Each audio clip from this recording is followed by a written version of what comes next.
But the cool part about it is that they asked me to do a TED Talk, and the TED Talk's very intimidating. You have to find something that is transformational, moves the world, and I'm just a real estate broker.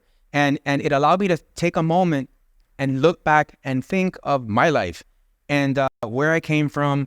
And what I noticed was I was sort of on a roller coaster in the front, riding the ride, but never looking back to see how I got to where I got. And I wanted to talk about the power of homeownership.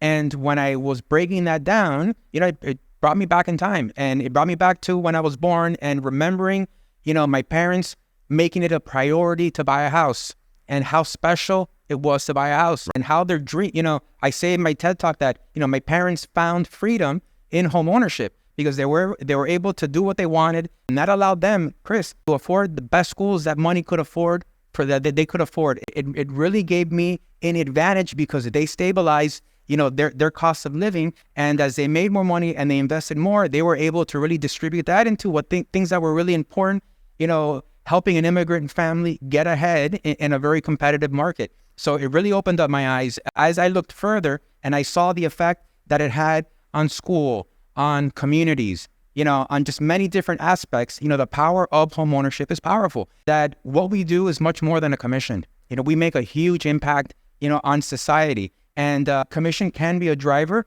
but if you move your driver to change and the change that it creates, it's a much easier grind to do. And for me, looking back, of what it did to me, and more importantly, being in the industry and see what subconsciously, without me knowing, I've been able to do for other people, I think opens my eyes and Right. helps me re-fall in love with my industry that's always changing and dynamic and tough, but it reminds me of my why. And that's what I would remind other people that, hey, look at the big picture, look at the difference that you make. And Chris, it's not even about home ownership. It's after home ownership, creating an investment portfolio. It's about, Generational wealth. creating wealth. It's about changing the dynamic and the trajectory of somebody's life. It's a game changer.